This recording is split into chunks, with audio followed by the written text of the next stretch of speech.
Dead as Hamlet's dad, but not shot, and the body is still warm.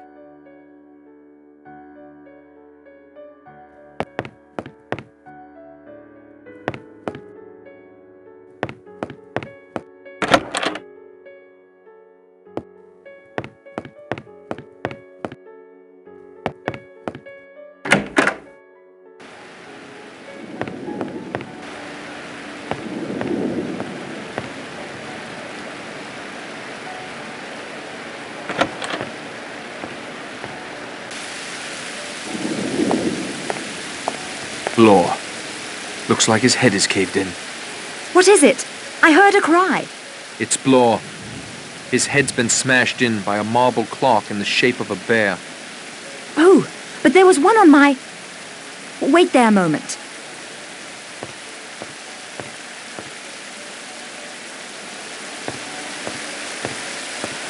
It was on my mantle. When Philip escorted me to my room, it must have been already gone. One of you. Philip. Or you. Wait!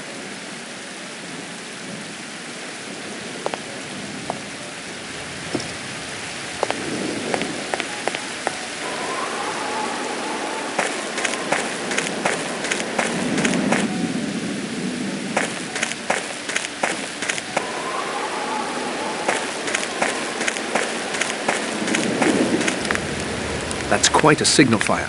Someone should be able to see it.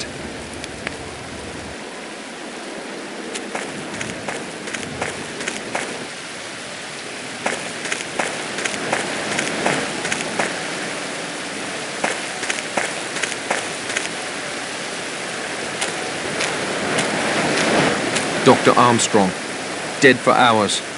And by the looks of him, he's been in the sea most of that time. Chapter 9. Two little sailor boys sitting in the sun. One got frizzled up, and then there was one. Don't try to get in. I'm pointing the gun at the door. I'm not the killer! You're trying to make me believe Philip is the killer. Armstrong's dead, his body washed up on the rocks, and Wargrave is sitting in the screening room, dead, again. That's impossible. I swear it! This time he was bludgeoned with the law book he wrote. I think that's how he was originally meant to die. The next rhyme. Two little sailor boys sitting in the sun. One got frizzled up. That means we'll be safe till morning, doesn't it? No one can be frizzled up at night.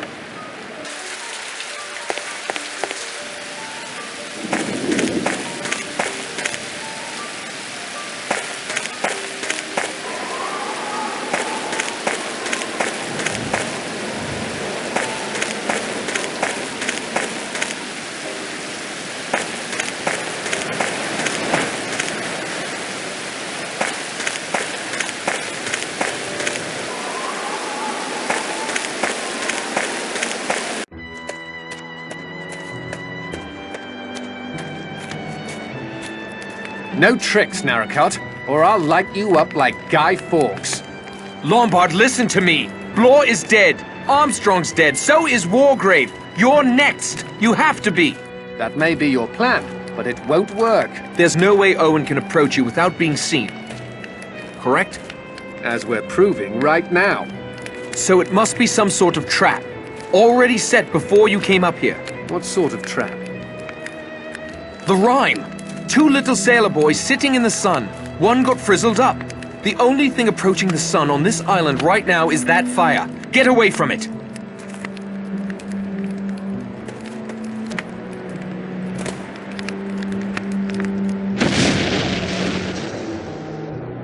I like a good explosion as much as the next fellow, but not when I'm the target.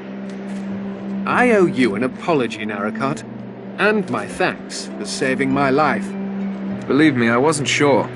You out of everyone had been responsible for the most deaths. Your detecting skills played you false there, old boy. You see, I'm not Philip Lombard. My name is Charles Morley. Got papers to prove it, too. Phil was a friend of mine. He committed suicide a couple of weeks ago.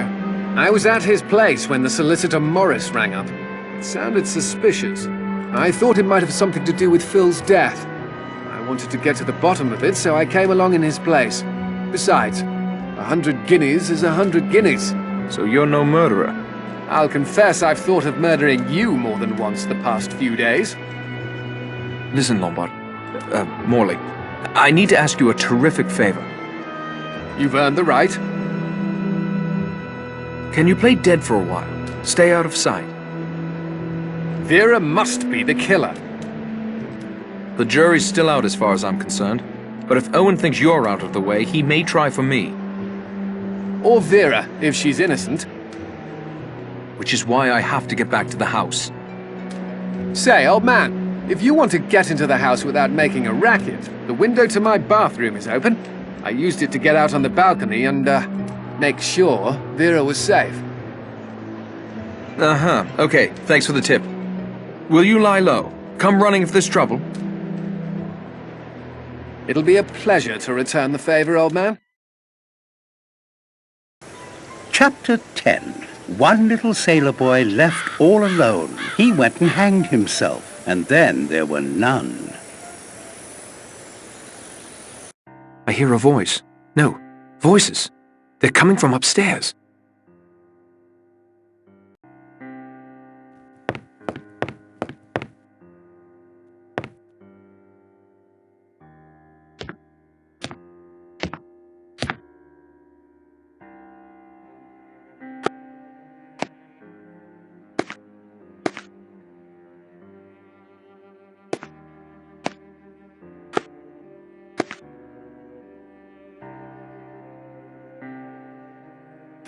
I don't understand. How can you be here?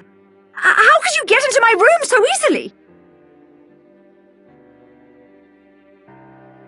I've always had a duplicate set of keys, Miss Claythorne, as a former and actually the current owner of this house.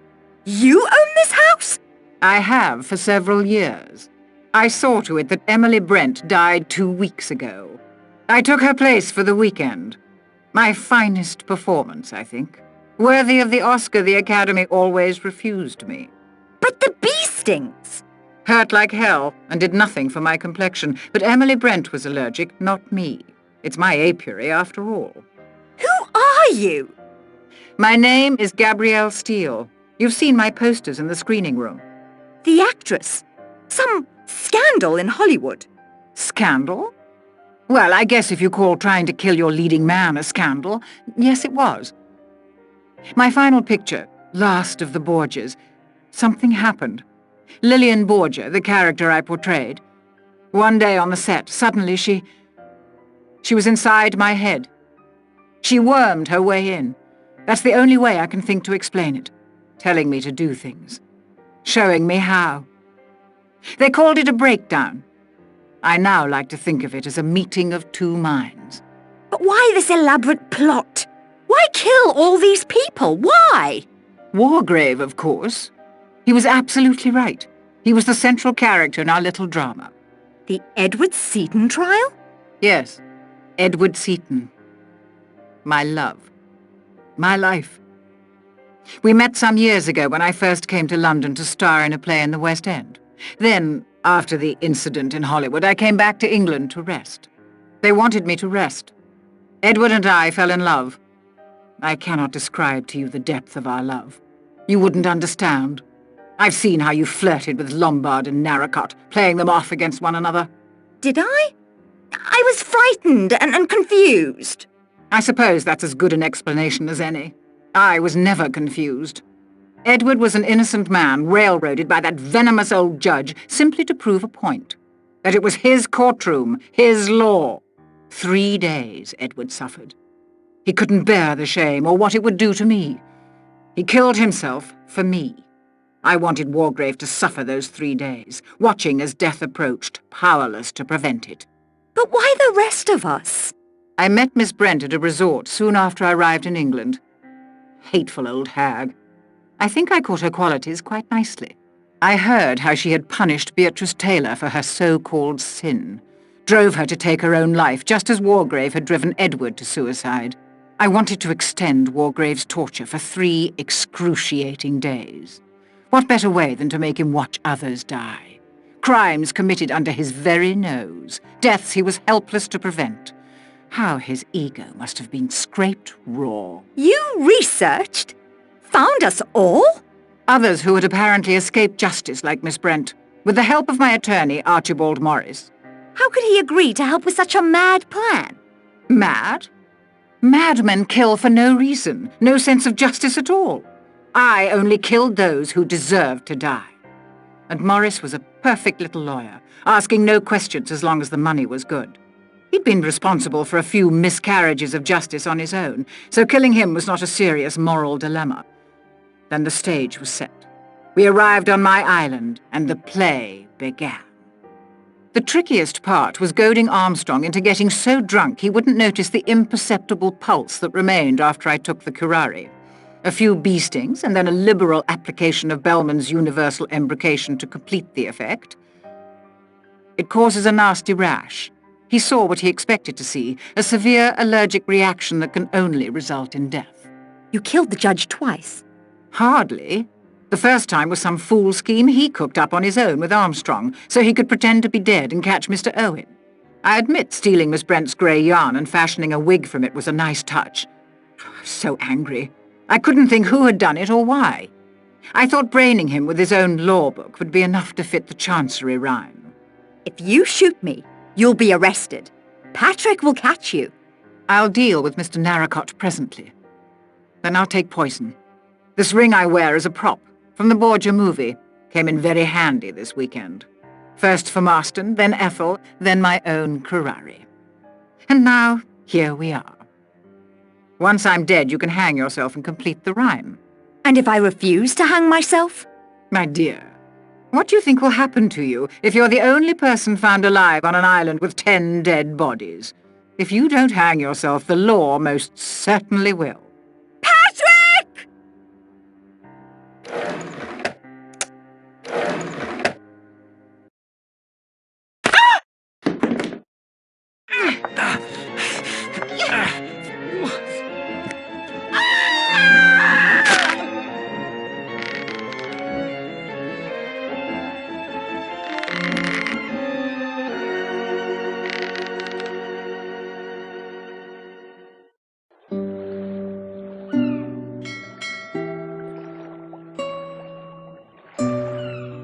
Thank you, Charles. That's right. If you ever need a break from Narracott, Charles Morley is in the London Directory. Treat her right, Narracott. As far as I'm concerned, you're a better man in a tight spot than Phil ever was. This little sailor boy isn't going near the sea for a long time to come. Will you listen to me now? If you insist. Hugo and Cyril went down to the beach early that day. By the time I arrived, Cyril was out too far. It was too late to reach him. Hugo claimed he had been distracted helping a passerby with directions. I knew how it would look. I thought I loved him. So I told the coroner's inquest that it was I who had been on the beach. Later, when I was cleared, Hugo was jubilant, yet his feelings for me seemed to have vanished. I realized I had served my purpose. How would it have looked if the boy who stood between him and a fortune died while in his charge? He didn't think he'd done anything wrong. That was the most frightening part. Cyril wanted to swim out to the rocks. All Hugo did was let him. Mr. Owen invited the wrong guest. It should have been Hugo out there. No. I should have told the police the truth in the first place. I will now. I have no more right to subvert justice than Mr. Owen. Where is your brother? Plymouth, turning himself in. Thanks to your and Morley's statements, he's sure to be exonerated. And us? Are you still confused? No. I'm certain now. What about you? Well, there's another ending to that 10 little sailor boys rhyme. One little sailor boy left all alone. He got married, and then there were none.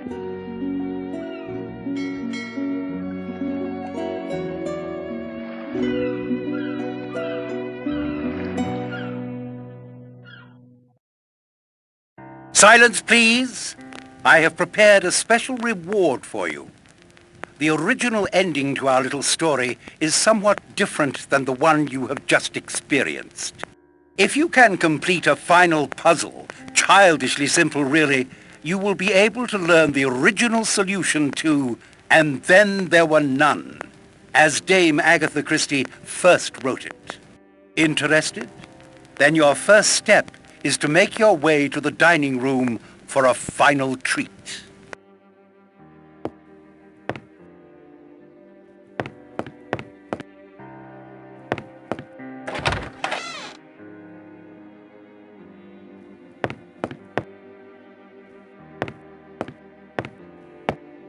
The last little sailor boy.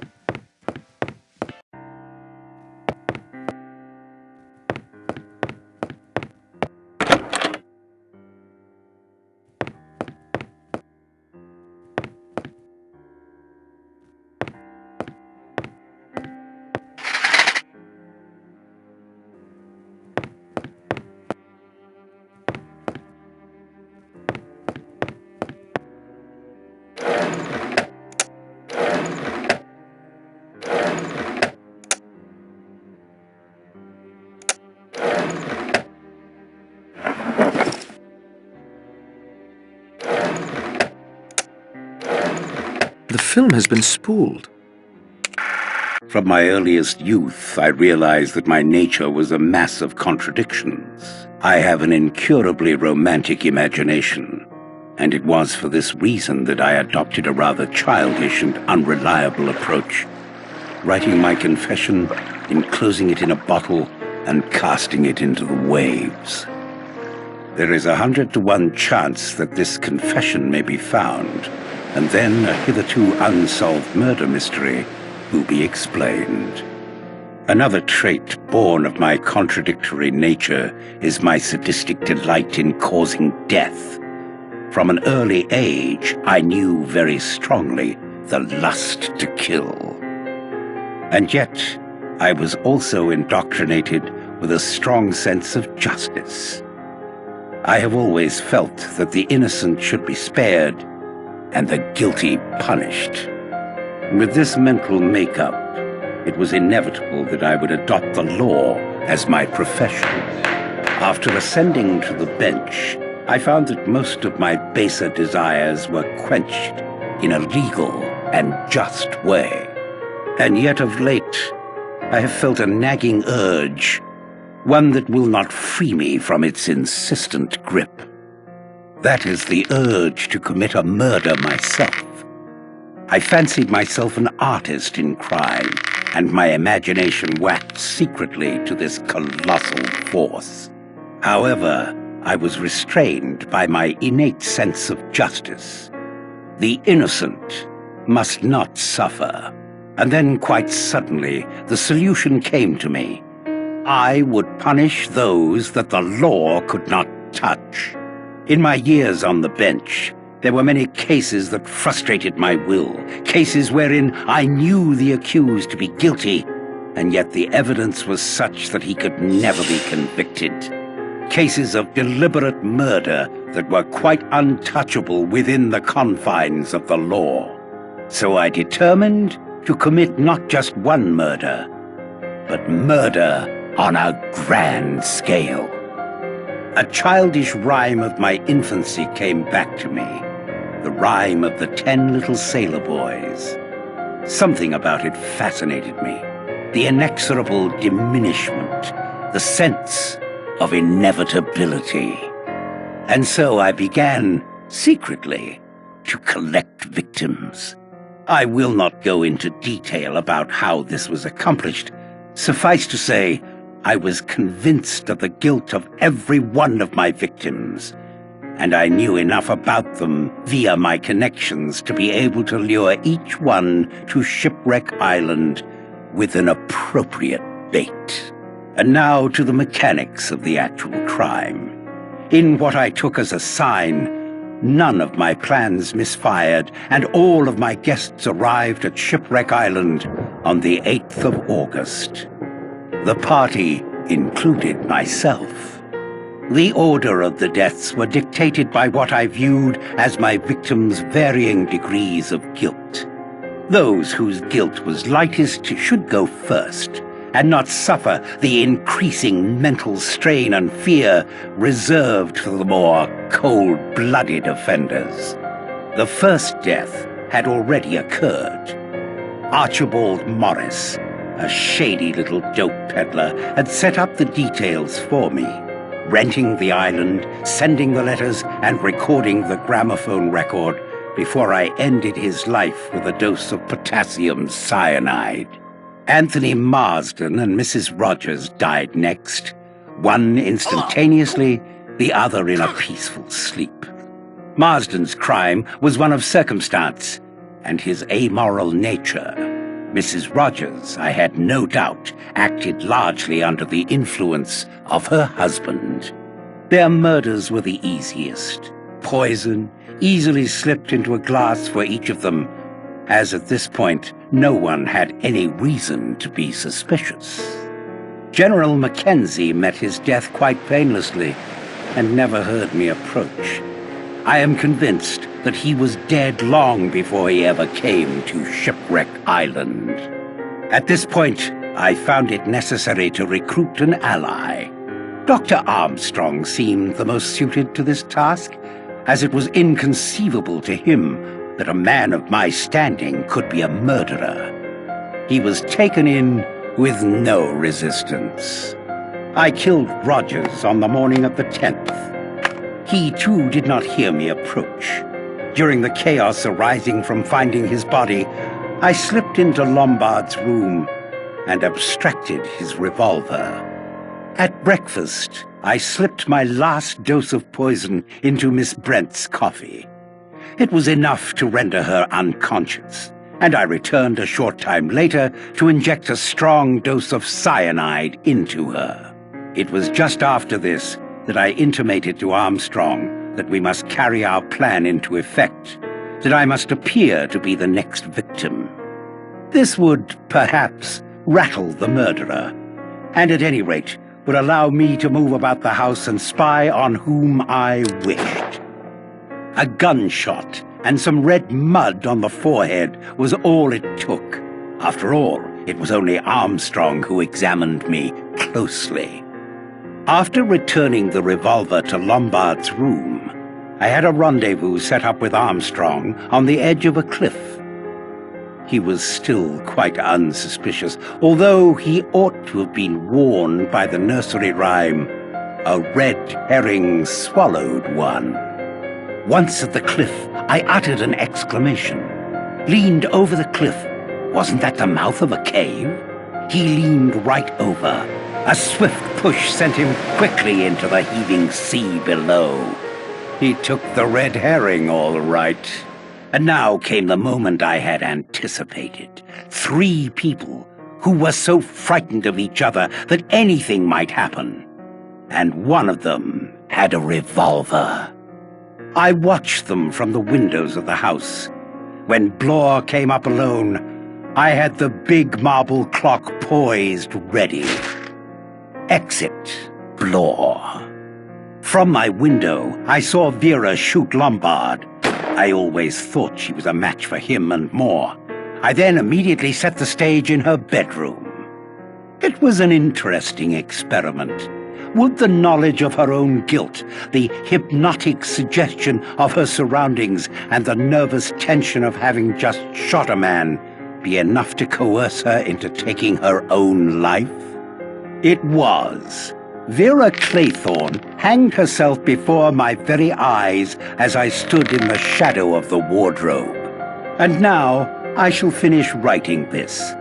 I shall enclose it and seal it in a bottle and throw the bottle into the sea. Why? Yes, why? I suppose I have a pitiful human wish that someone should know just how clever I have been. I must go now and finish this. It is essential that my body be found in accordance with the record kept by my fellow victims. My own life is of no consequence. My doctors tell me I have a month to live at most. I do not wish to die the death of the invalid patient, steeped to the gills in drugs, culminating in a complete loss of human dignity.